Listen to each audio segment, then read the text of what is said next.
The VA had one job, one file, one man's name.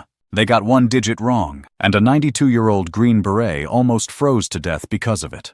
This is not a story about charity. This is not a story about kindness. This is a story about a man who went to his first war at 19, carried those shadows into the jungles of Vietnam a decade later, buried his lieutenant in the mud of the Ah Shao, came home, built a life, buried his wife, and then spent 11 weeks on hold with a government hotline, trying to prove he was still alive.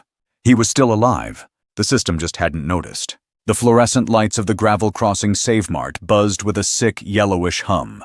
The kind of light that made everyone look slightly ill. The kind of light that had no mercy. Walter Greer stood at checkout lane 3, 92 years old, 5'9", same as he'd always been, though the years had compressed him somehow. Not in height, but in presence, as if the world had been slowly pressing down on him from above. His jacket was olive drab, military cut, faded to the color of old moss. The elbows were worn through to a lighter shade. He'd owned it for 31 years, and he intended to keep owning it. On the conveyor belt, 1 loaf of white bread, 3 cans of low-sodium chicken soup, a jar of instant coffee, 1 roll of paper towels. Not a feast. Not even close to one. The precise arithmetic of a man who had learned to calculate survival down to the calorie. Total, $14.82. Walter counted the bills twice, then the coins. He already knew the answer before the cashier, a teenager with a crooked name tag that read Kyle, looked up from the screen. "You're short," Kyle said. "Not unkindly, just factually, the way you'd read a weather report." "How much?" $6 even. Walter didn't flinch. He reached into the deep inside pocket of the olive jacket and withdrew a small rectangular box. The velvet was brown, worn smooth at the corners, the hinges slightly stiff from decades of disuse. He set it on the rubber conveyor belt beside his soup cans and opened it with both hands. The Distinguished Service Cross sat against faded white satin, silver, heavy. The ribbon, red, white, and blue, had gone soft with age, the colors muted but still there. Next to it, pinned separately, the tab, Special Forces, the letters still sharp. "This is pure silver," Walter said. His voice was steady, not pleading, transactional. "The cross alone is worth considerably more than $6. I'm proposing a temporary exchange. You hold it. I come back with cash by Thursday." Kyle stared at it, then at Walter, then back at it. "Sir, I can't put that in the drawer. My manager would—" "I'm not asking you to buy it.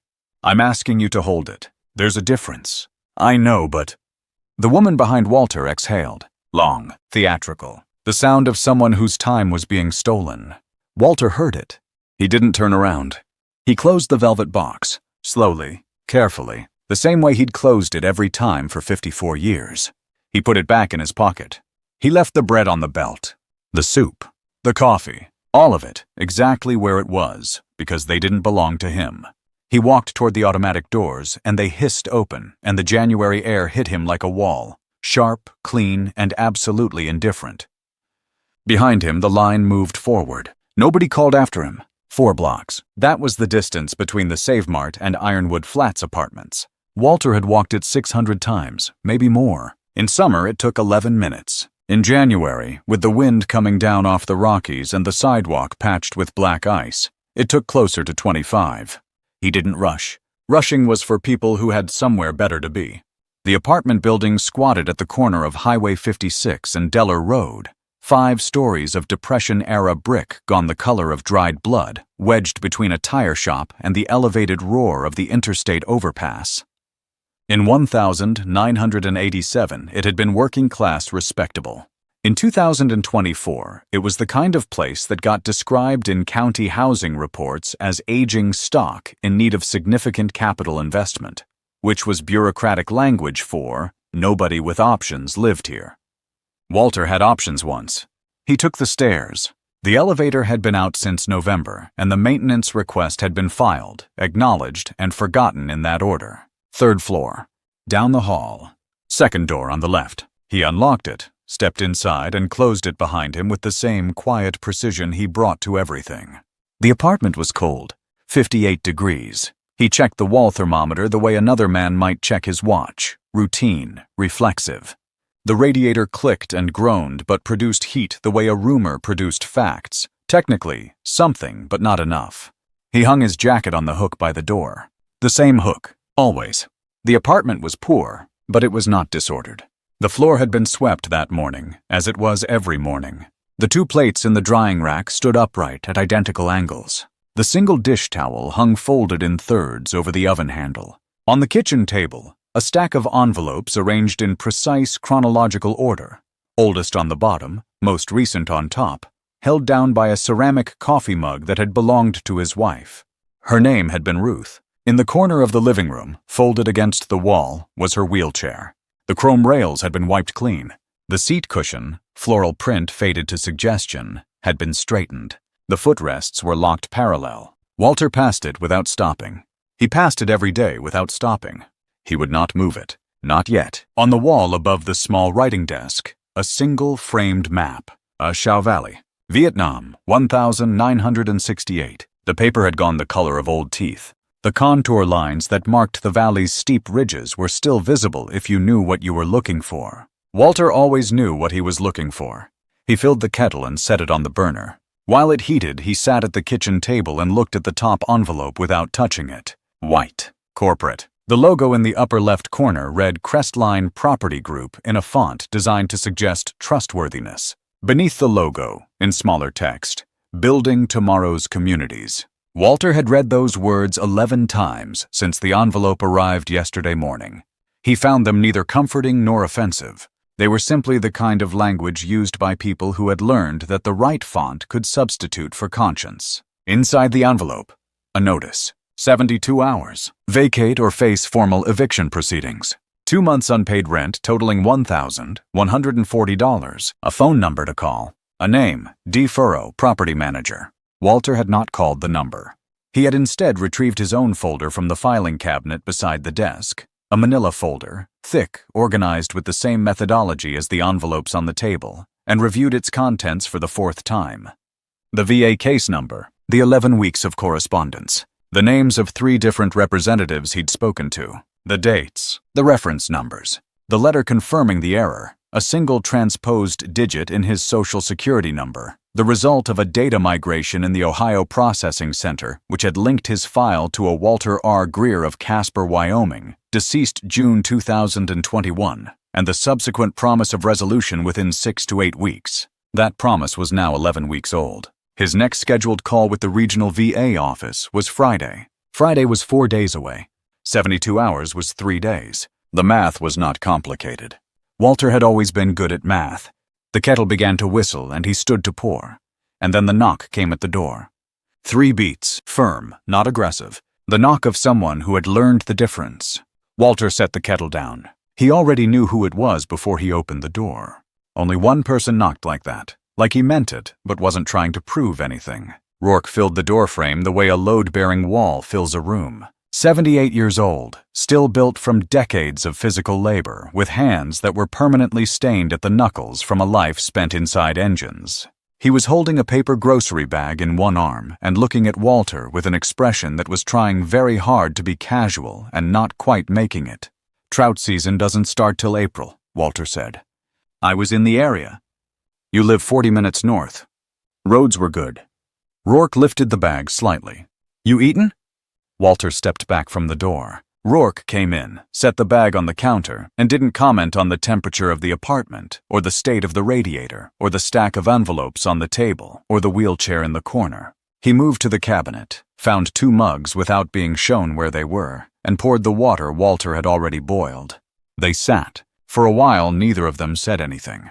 This was not unusual. They had known each other for 56 years and had long since stopped confusing silence with absence. It was Rourke who eventually looked at the Crestline envelope. "Trout season," Walter said again quietly. Rourke wrapped both hands around his mug. "Tell me."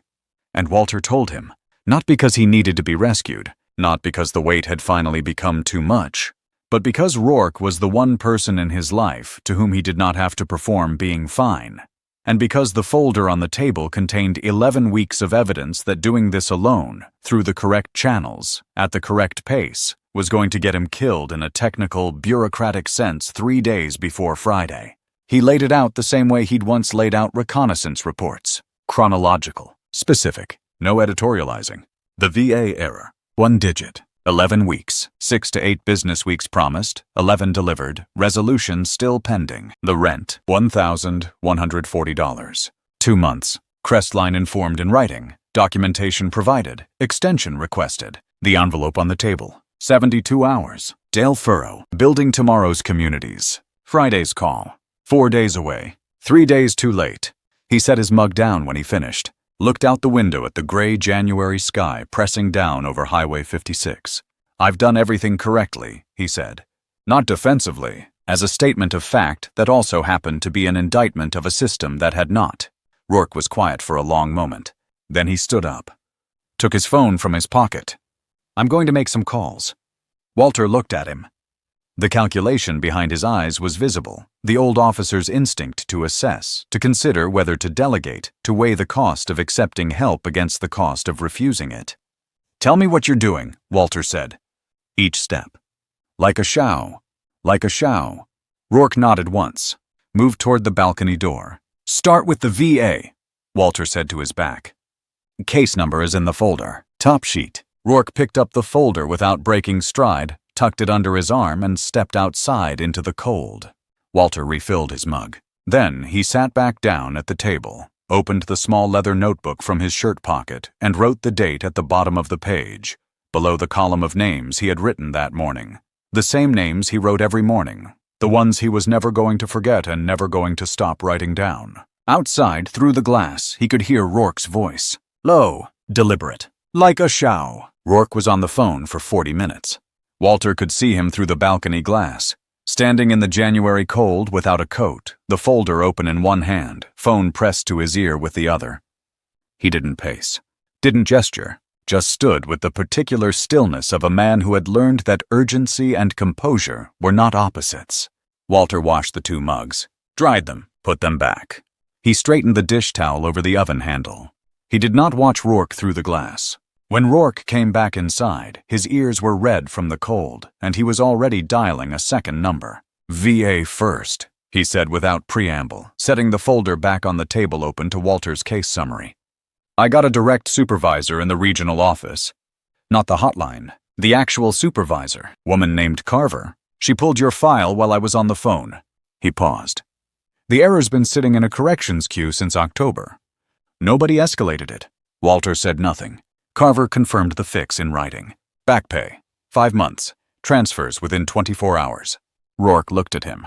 $6,340. The number landed in the room and stayed there. Walter picked up his mug, remembered it was empty, set it back down. Second call, Rourke continued, was to a contact at the state senator's office.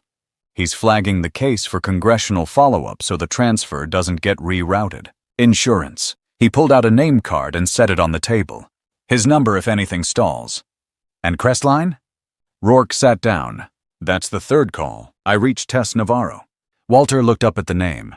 She's good, Rourke said. She knows property law, and she knows Crestline. He leaned forward, forearms on the table. They're buying up 14 buildings in this county, Walt. Everything in the Highway 56 corridor. They want to rezone, demolish, and build mixed-use residential starting spring. You're not behind on rent. You're in the way. The radiator clicked. Outside, a truck downshifted on the overpass.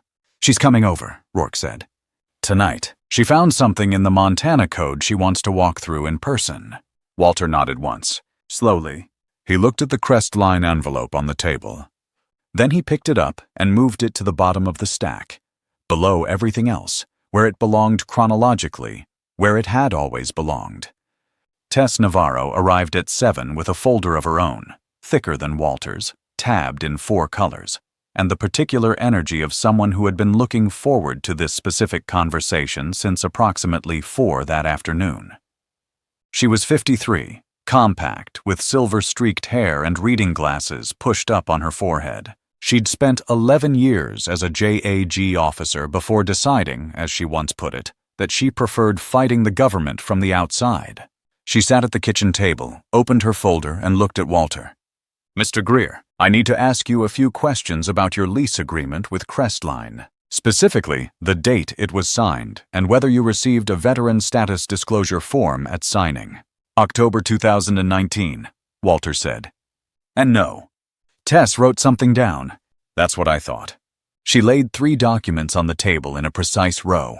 Montana Code Annotated, Section 70-24-422, she said, tapping the first sheet. Protected housing provisions for disabled veterans. Crestline had a legal obligation to verify your veteran and disability status before initiating any eviction proceeding. They didn't. That's violation 1. She tapped the second sheet. The notice they served you required a minimum of 96 hours under Montana's winter eviction statute. Any eviction of a resident over 70 during a period where overnight temperatures are forecast below 0 Fahrenheit requires extended notice. They gave you 72. She paused. That's violation 2. Third sheet. And the failure to disclose your exemption eligibility at signing. You qualify for a full property tax exemption as a 100% disabled veteran. Crestline has been factoring that tax liability into your rent calculation since 2019, which means they've been overcharging you. She looked up. That's violation 3. Walter looked at the 3 sheets. Read them in order.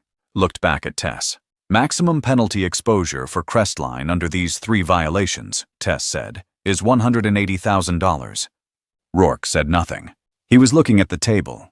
I filed the complaint with the Attorney General at 6 this morning. Tess continued.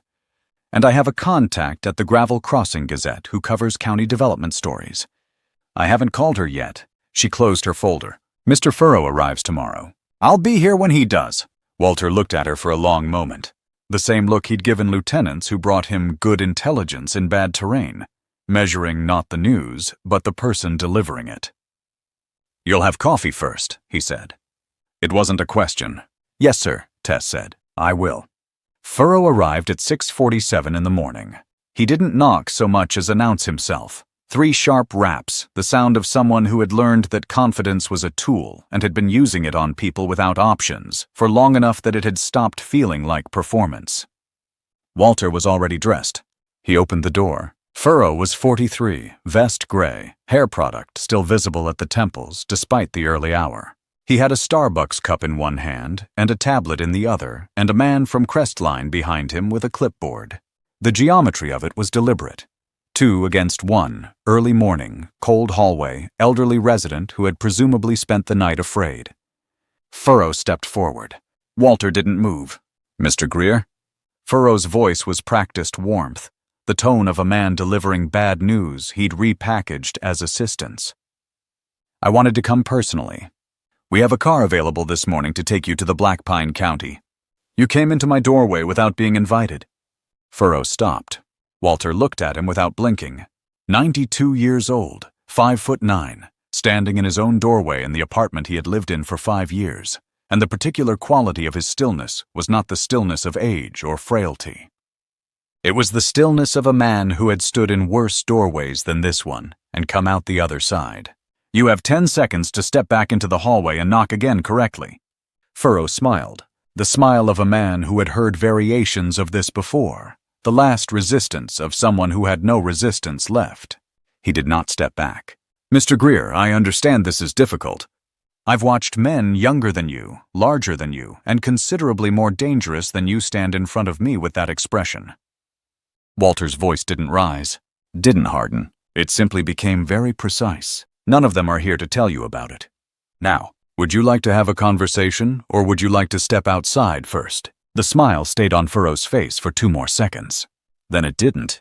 He looked, for the first time since arriving, at the man actually standing in front of him.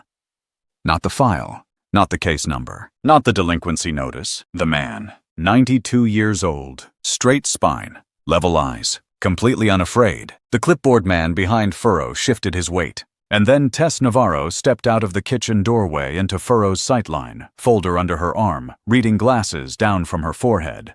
Behind her, visible through the kitchen, Rourke stood at the counter with 2 mugs, not looking up. Furrow turned to look at Tess. Then back at Walter. The Starbucks cup was lowered to his side. Why don't we sit down? Tess said pleasantly. They sat at the kitchen table, Walter at the head, Tess to his left, Furrow across. The clipboard man stood by the door and found something very interesting to look at on his clipboard. Rourke leaned against the counter and drank his coffee and did not sit down. Tess opened her folder. She did not rush.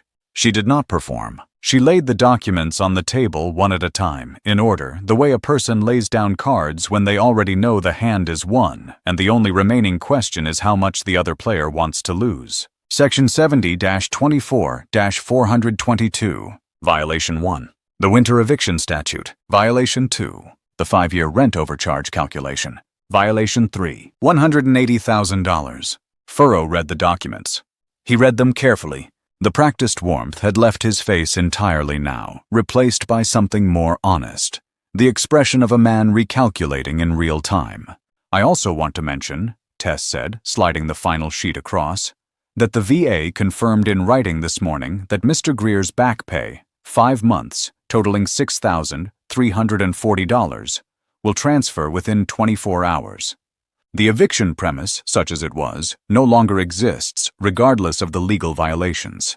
She folded her hands on the table. The Attorney General's office received my complaint at 6 this morning. The Gazette has not been called. That remains the case, as long as Mr. Furrow signs the notice withdrawal before he leaves this apartment. Furrow looked at the sheet, at Tess, at Walter. Walter was watching him with the same level, unhurried attention he'd given everything else this morning. No satisfaction in it. No theater. Just the calm of a man who had done the right thing for 11 weeks and was now watching the arithmetic finally correct itself. Furrow uncapped his pen. He signed. He left without finishing his coffee. The clipboard man closed the door quietly behind them both, as if trying not to wake anyone. The apartment was silent for a moment. Then Walter stood, collected the signed document, and placed it in his folder, behind his VA correspondence, in front of the lease. Chronological, precise. He looked at Tess. "Thank you." "Don't thank me yet," she said. "I'm contesting the 5-year overcharge calculation separately. You're owed money back, Mr. Greer. It'll take some time." Walter nodded once. That was enough. Rourke put a pan on the stove without being asked. He'd brought eggs, bread, butter, the kind of breakfast that required no commentary. Tess cleared the documents from the table and stacked them neatly to one side. They ate. Walter ate slowly. Not from frailty, from the deliberate attention of a man who understood, perhaps better than most, the precise value of a warm meal at a table that was still his. When they finished, Walter went to the writing desk. He came back with the leather notebook and the velvet box. He set the notebook on the table first, opened it to the morning's page. The column of names, written in his hand, ink dark and even, ran the full length of the paper. Nobody spoke. Ashow Valley, Walter said. January 1968. We were extracting a recon team from the valley floor. Heavy contact from the tree line, northwest ridge. His finger moved along the map on the wall without touching it, tracing a route he had traced 10,000 times. My lieutenant took a round in the first minute. I pulled him into a drainage ditch and held pressure on his neck for 3 hours. He paused. He died on the helicopter. The pan on the stove had gone cold. Nobody moved to clear it. They gave me the cross for it. He touched the velvet box but didn't open it. I've never understood that. I didn't save him. I just refused to let him die alone in the mud. That's not heroism. That's the minimum a man owes another man. He looked at Rourke. You never asked me why I went back for you. In the second contact, northeast draw, Rourke was very still. Same reason, Walter said. No other reason. He pushed the notebook toward Rourke. Now you know their names. Rourke placed his hand on the notebook. Didn't pick it up. Didn't speak. Outside, the Highway 56 overpass roared with the mid-morning traffic of people going places. None of them knew that on the 3rd floor of the building below, an old soldier had just handed a piece of himself to the one man he trusted to carry it. Walter closed the velvet box. Same time Friday, he said to no one in particular. I have a call with the VA. I'll be here, Tess said. I know. He stood, picked up the empty mugs, carried them to the sink. Rourke. Sir. Next time you're in the area. He turned the faucet on. Call first. Rourke looked at the table. A sound came from him, low, brief. That might have been a laugh. Yes, sir. Walter washed the mugs. Outside, the sky over Gravel Crossing was the flat iron gray of deep winter, the kind of sky that made no promises. But the radiator had stopped its rattling sometime in the last hour, and the apartment, for the first time in weeks, had reached 68 degrees. Walter dried the mugs, put them back in the cabinet, straightened the dish towel over the oven handle, Then he sat at his desk, opened the leather notebook to a fresh page, and wrote the date at the top. Underneath it, slowly he wrote a single line. They came. He capped the pen, placed the notebook in the drawer. And for the first time in 11 weeks, he did not dread Friday.